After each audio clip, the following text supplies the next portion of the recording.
Hello there everyone, welcome back to the channel. It's Amiibo here, and today we are doing another game collection update. Over the past month, I have added about 20 games to my collection between Switch, PS5, PS4, as well as a few others. We thrifted some Wii games, a couple of GameCube games, so today we're talking about all of that and more. Let's get into it. Okay, so starting off, we have just a couple of Switch games. It's really funny to look at my pickups videos and see just how dramatically my Switch purchasing has fallen off here as we get closer to Switch 2, as frankly for me, less and less games I'm interested in are coming out.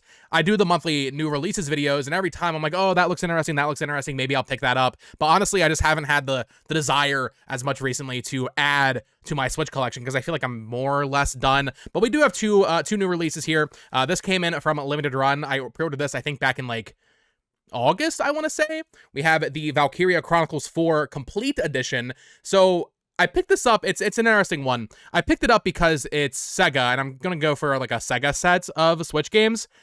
This one's weird in that Valkyria Chronicles 4 had a regular release. It had a regular Switch release, but now we have this one that has all of the DLC on the cartridge. I'm not even really sure what the DLC was. I don't think I have Valkyria Chronicles 4, the base version, but I've always wanted to try these games out, and considering it is just a reprint, essentially, with DLC on the cartridge, I'll admit there was a little bit of FOMO there of well, there probably won't be that many people buying this on LRG because it's already available. Not that many people are going to be as interested in it, I feel like. So I wanted to pick that up while it was still available for MSRP. I also had this come in from Best Buy. This was the final game I pre-ordered as part of the buy two get one last summer. So a little sad to see this train come to an end, but we have from Konami here the Yu-Gi-Oh! Early Days collection, which is just jam-packed with old Yu-Gi-Oh! Games. Really cool collection. I haven't seen too many reviews or impressions for this, but just the amount of Yu-Gi-Oh! Games here. I mean, we're talking basically every Game Boy Color, and Game Boy Advance game, I'm pretty sure, as well as some that were only ever released in Japan. I feel like that's more games than they even needed to include in a collection like this. Usually with the Mega Man collections or the other Konami collections even, you get 5 or 6 games. This has so many, and it's not like these games are light on content. I mean, these are games you could feasibly put tons and tons of hours into individually. So yeah, this is one I definitely wanted to pick up, and I'll be excited to see if they end up doing this is called the Early Days collection. I don't know what you call it, the later days collection of all the console games and stuff. That would be really, really awesome. It's just one of those things I never thought we would get a collection of Yu-Gi-Oh! Games, but I love it. I love collections. I love when old games get brought to modern hardware, especially when we're talking Game Boy and Game Boy Advance stuff. These are just games I never, ever would have expected to get ported to Switch. But yeah, that's actually it for the Switch. So before we go over the PlayStation 4 and 5 pickups, I did thrift a couple of Nintendo games at the Goodwill outlet. So we have 3 Wii games, 1 GameCube game. I was thinking there was another GameCube game, but no, it was just one. So starting off here, the least interesting game of the bunch, we have Kokoto Kart Racer for the Wii. This is one I just had never seen before in the wild. I try not to pick up too much Wii shovelware when I'm out Goodwill thrifting these days because it just takes up too much space. I'm never gonna play it realistically. But this one I specifically was oh, Kokoto. I know that because there's a Wii U game that is pretty hard to find, or at least it's pretty expensive, or at least it was when I bought it back in the day. So I guess Kokoto is a series. There's also a 3DS game that I have, usually a European thing. I think this is mostly a European franchise, but for $1 at Goodwill, I was sure, why not? But more importantly than that, there were actually 2 first-party Wii games I did not have in my collection, which is really cool. It's always exciting to find a good game when you're out thrifting. Shovelware is cool. It's fun sometimes, but when you find a good first-party Nintendo game at a Goodwill, ooh, it's a rush seeing it in the bin. So starting off here for $1, we had Animal Crossing City Folk. I never played City Folk. It's the one Animal Crossing game I've just never put any time into, but this was a really clean copy for $1. Cannot go wrong there. Complete. I don't know if I would ever go back to City Folk, to be honest. Maybe if I do some sort of Animal Crossing retrospective or ranking, that'd be cool. But still, not the most expensive game. I think it's $25, but to find it at Goodwill was really cool. And then also this, we have Super Mario Strikers Charged. I just did a lot of Mario Strikers shaming in my Mario Ranked video, talking about all the Switch games. This one was a copy for Dyer. But yeah, cool. Cool to find 2 complete in box first-party Wii games. I've mentioned in a couple recent pickups videos, I've been going back and just trying to fill out my first-party collection because For most, at least most disc-based consoles, I'm kind of getting there. I kind of have most of the first-party games from Nintendo, but still just kind of chipping away at that. And then also one GameCube game here. I think it might be manual. No, there's a manual in here. Cool. Couldn't remember. We have Crash Tag Team Racing for the GameCube. I never played this one. I played Nitro Kart. I played the original Crash Team Racing, but never played a Tag Team Racing. So definitely always a rush to find a GameCube game. Even if it's like, I mean, this isn't shovelware, but even like shovelware GameCube, it's just so rare to find. So for $1, yeah, this is awesome. Not calling the shovelware. I'm just saying, you know, any GameCube is exciting to find in the wild. And then there was one PS1 game we found this time around. Never heard of this. Very weird, very Japanese game. We have Board Game Top Shop. This is published by Agetech. I recently learned about this publisher a couple months ago when we found Evergrace on PS1, which is a From Software game. It was a From Software PS2 launch title. I think I said PS1, but PS2. And Agetech used to publish all their games. I was not familiar with Agetech. I guess they're not before my time because I was playing PS1 and PS2 growing up, but like they're releasing the weird Japanese stuff that other publishers didn't want, so I wasn't familiar with them. But we have this game, Board Game Top Shop. I don't know what this is.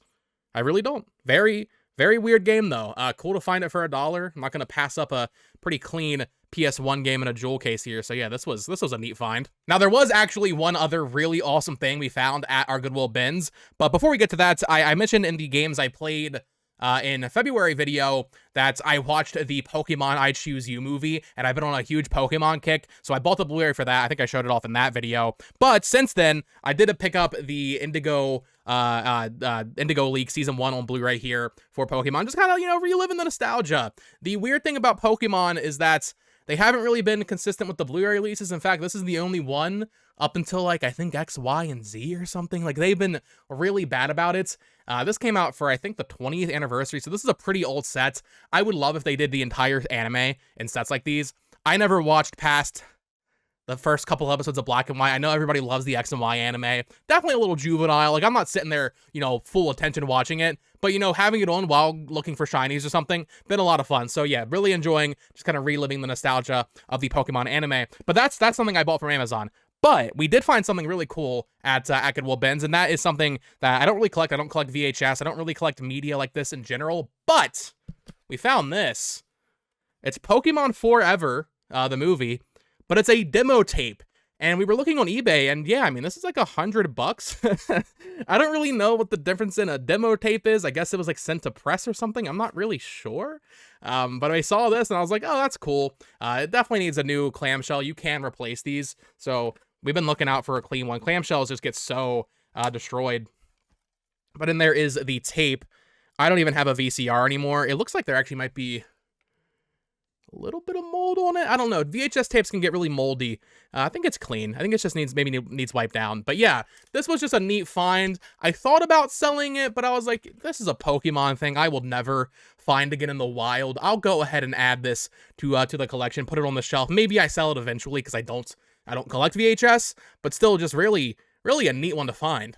Okay, but enough Nintendo business. Let's get into the meat of my actual video game pickups that I went out on my way to buy, adding a lot to PS5 still, a couple PS4 things. GameStop actually had a buy two, get one, and I was just checking GameStop before we were seeing a movie one day, and they actually had some pretty interesting stuff, so I took advantage of their buy two, get one a little bit for some PS4 games. But starting off here, I did a full review of this. Definitely go check it out. It completely bombed. I was like, whoa, this video did really bad, but I posted my review of Split Fiction. Won't say too much on it here. Newest co-op game from Hazelight.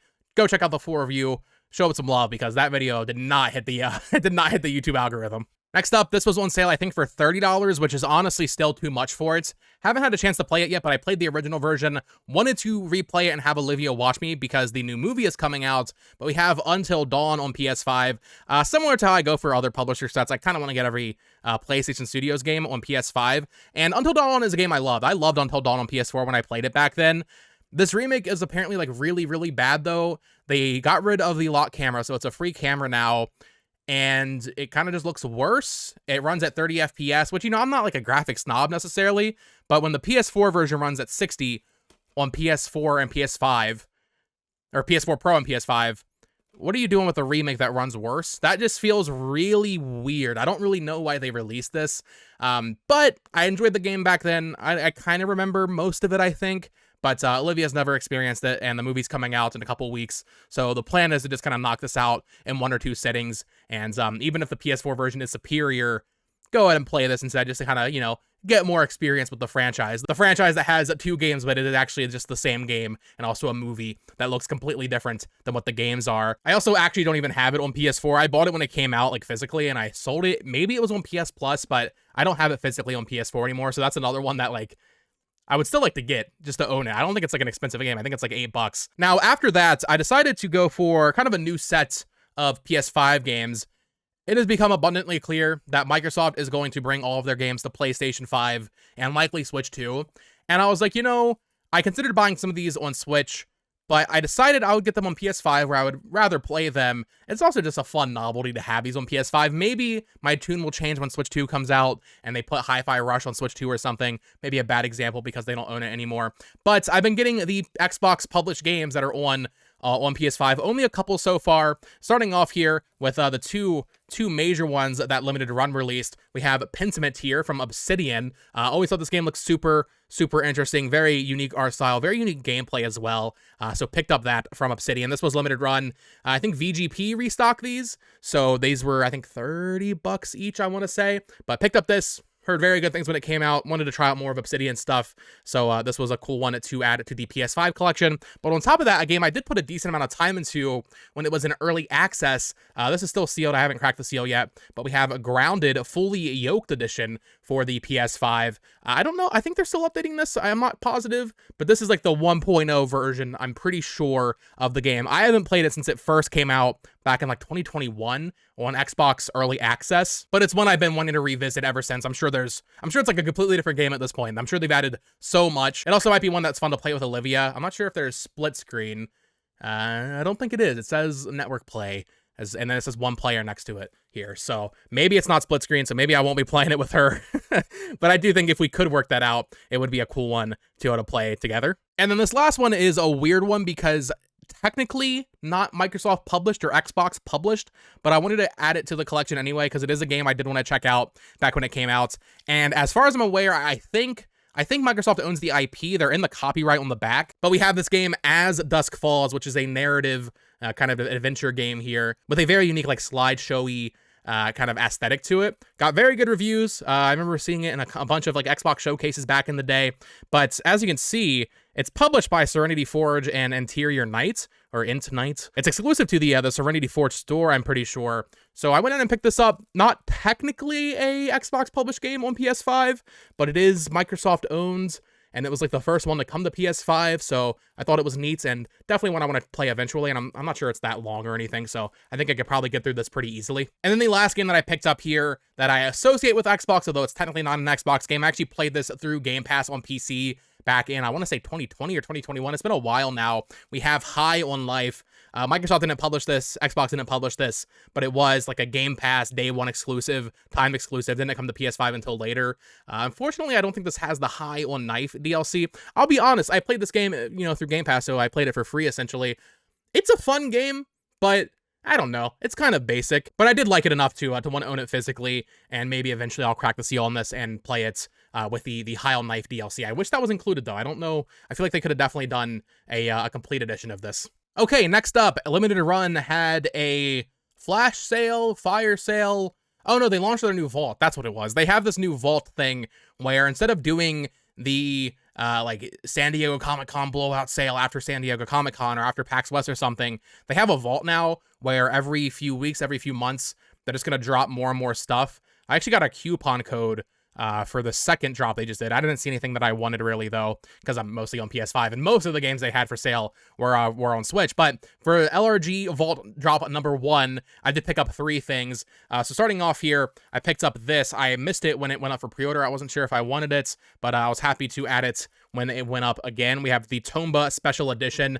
I played Tomba a long time ago on PS3, I want to say, and I enjoyed it. This is also a weird one because Tomba originally published by Sony Interactive Entertainment on PS1. I don't know what the technical ownership of this game even is. It seems like LRG has control of it because they're doing Tomba 2 through their through their Carbon engine, but this is one I definitely wanted to own, and I thought about getting it on Switch, but I think considering its PS1 heritage, owning it on PS5 kind of made a little bit more sense, even though it's an old game, it's a 2D platformer. It would fit well on Switch, but legacy would indicate that it is a PlayStation game, so I picked it up on PS5 there. And then I also picked up both of these. I've only played the first one. I played it a long time ago. Like, this is one of those games, I think I remember seeing, like, I don't know, like Markiplier playing or something when I was like 14, and I went and played it on, I guess, PC, maybe on PS4, I'm not even sure. So first up here, we have the Cube 10th Anniversary Edition. I just checked, I do have every trophy except for one in this game on PS4, but this is the PS5 version. It's been a long time since I played it, but basically it's this very sterile, aesthetic, kind of sci-fi game where you're moving blocks up and down and stuff to progress.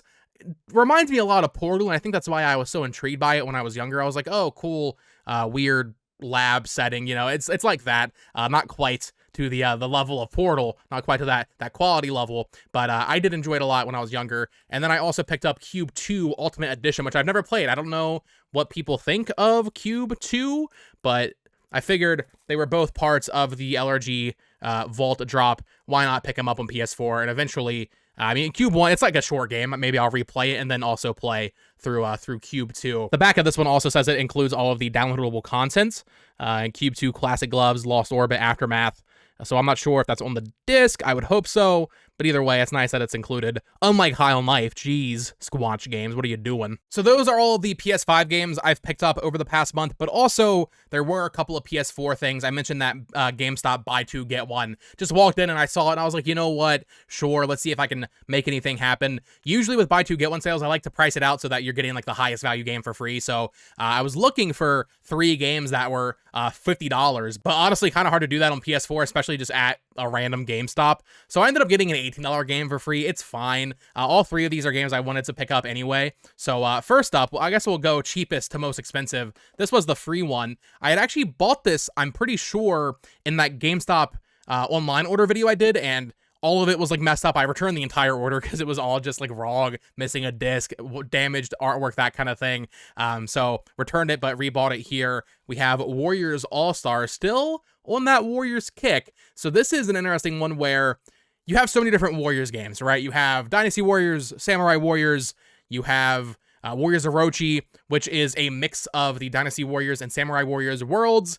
Now we have Warriors All-Stars, which takes characters from every Koei Tecmo series. So you have Dead or Alive characters in there. You have Atelier characters in there even. Very cool. Haven't had a chance to pop it in yet and try it out, but for 18 bucks, and considering I ended up being free, I was like, yeah, let's go ahead and add that to the PS4 collection. Then from there, we had a PS4 game. This is kind of a redundant thing to buy, so maybe I'll sell this online or something. It still works out that one of them was free, so why not? It's just hard to find actual, like, decent games at a GameStop in my experience, but we have The Legend of Heroes Trails of Cold Steel 3. I say it's redundant because they released a collection of 3 and 4 on PS5, and I do own that. It's still kind of a cool thing to find in the wild. Also, very heavy. Oh, it's 2 discs, that's why. Yeah, this is a 2-disc game. Oh, it has a soundtrack. Very neat. Yeah, Trails is a series I need to make some time for, but that's a lot. There's a lot of them. I really want to get in that series. I know I will like it based on everything I've heard. I know I will love the Trails games. I'm going to be playing through Trails in the Sky first, a remake, later this year when that comes out, and hopefully that'll propel me to just play all of them. But at that point, I'll be like, oh, I can wait for the remake of Sky FC and all the other ones that have come out. But yeah, happy to add that. And then finally, the game that I saw on the shelf that made me even want to figure out how to get a buy two, get one going at this GameStop. A Vita game that got remastered on PS4. I actually played it on Vita back in 2012, and I absolutely loved it. Haven't played it since, and I never played its sequel, which is also expensive on PS4. I was really hoping they would have both of them at this GameStop. But we have Gravity Rush remastered on the PS4 here. I think I might need a case swap here, because you can see it's kind of weird focus. There's like some weird plastic scraping there. But yeah, Gravity Rush Remastered on the PS4. This was the most expensive thing there that I could find that I also wanted. Unfortunately, there was a couple other things, like they had the GTA trilogy on PS4 that was like $30, and I considered that. But honestly, you can get that for way cheaper online. Yeah, Gravity Rush is an awesome game, and I've wanted to pick it up on PS4 for a while. But for a while there, it was even more expensive than this. I think it was an Amazon exclusive at launch back in like 2016. I don't know why they did such a weird release for this game. Maybe eventually later on they reprinted it and put it in other stores. But seeing it in the wild, I was like, oh, cool, Gravity Rush. Let's go ahead and pick that up. And then the final pickup for this game collection update is a physical item that comes with a digital code for a bunch of games. But honestly, it was such a good deal. I think it was either 20 or 25 on Amazon, or it was through Woot. But we have this little cool Doom PS4 box set that comes with a little BFG replica. Very awesome. Really, really like the way this looks. And it comes with a download code for Doom, Doom 2, Doom 64, Doom 3, Doom 2016, and Doom Eternal. And what's even crazier is it has the deluxe edition of Doom Eternal, so it includes all the DLC. I actually bought the deluxe edition when that came out back in 2020, so kind of lost on me. But I don't have a lot of these Doom games on PS4. I don't have 64, I don't have Doom 3, and I don't think I have Doom 2. I think I have Doom 1. I love Doom. I love Doom a lot. Obviously, Dark Ages coming out, most anticipated game of the year. Cannot wait for Doom the Dark Ages. And I saw this for so cheap, I was like, oh, I don't do statues like this that often, but a little BFG statue on a little stand, I thought that was cute. And it's an excuse to add, even if they're digital, add these codes to my PSN library. So that is going to do it. Let me know what you think of my pickups this month. And as always, let me know what you guys have added to your collection in the comments down below. Mostly PS5, a couple of Switch things, and then those Thrifted Wii finds are always fun. I think I will likely have one more pickups video before April. And then from there, these might get a little bit more sparse, or maybe they'll ramp up depending on when the Switch 2 comes out. Most of this is stuff I ordered a long time ago, or, I saw in the store and impulse bought it. I've definitely toned back how much I'm spending in preparation for Switch 2, because I know Switch 2 is gonna break my wallet. I'm gonna be buying a lot, and I'm gonna be doing a lot of pickups videos for that and collection updates for Switch 2 stuff. So I think we'll have one more at the end of March, maybe beginning of April, and then from there, it might be a little bit until the Switch 2 comes out that we actually have another one. But as always, let me know your thoughts in the comments down below. Of course, subscribe here for more collecting content like this each and every week. Follow me on Twitter at BoTalksGames. Check out my other channel at BoTalksGames as well, where I cover Nintendo news. You can check out some recommended videos here. And until next time, folks, peace!